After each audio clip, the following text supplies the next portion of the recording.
My name's Paul Beam. I'm a seventh generation Beam, co-founder of the Limestone Branch Distillery.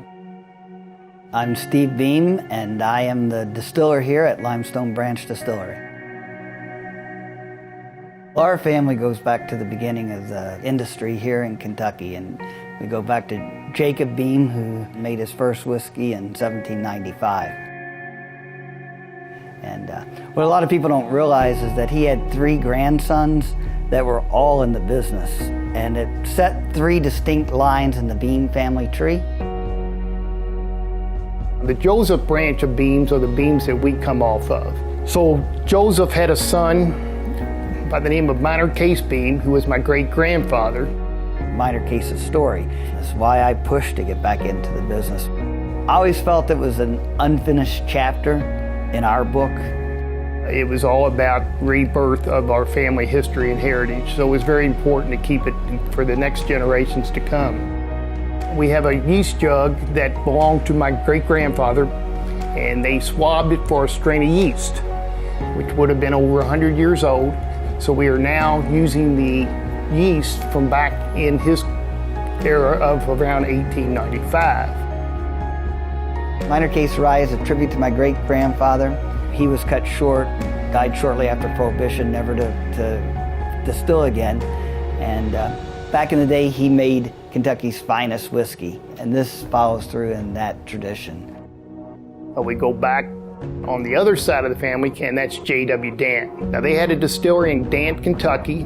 They had this salesman who was out west, and he came back and he said, you know, they've got this new national park. It's the first thing, and everybody's really excited out here. And, you know, if we were to name a bourbon Yellowstone, we would probably sell it really well. So that was it. They branded it Yellowstone, and it's been on the shelf since 1872. Even went through Prohibition. You could get your prescription for Yellowstone. One of the things that I like about Yellowstone Select is the nose follows through on the palate. Real classic Kentucky bourbon profile.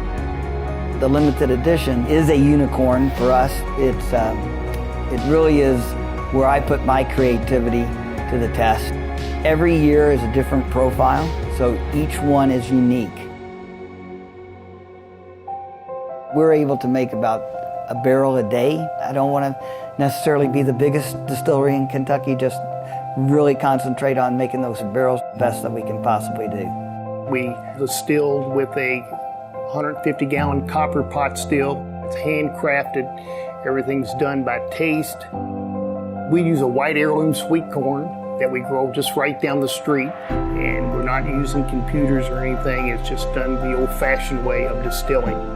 Everything's just done by hand, sticking the labels on there by eyesight. That's the way it was done back in the day, and that's the way we're doing it today. Limestone Branch was one of the founding members of the Kentucky Bourbon Craft Trail. So when a guest comes into Limestone Branch Distillery, you know, we greet them. We give them the history of bourbon here in Kentucky. I think people come out with a better understanding of how distillation is done after coming here.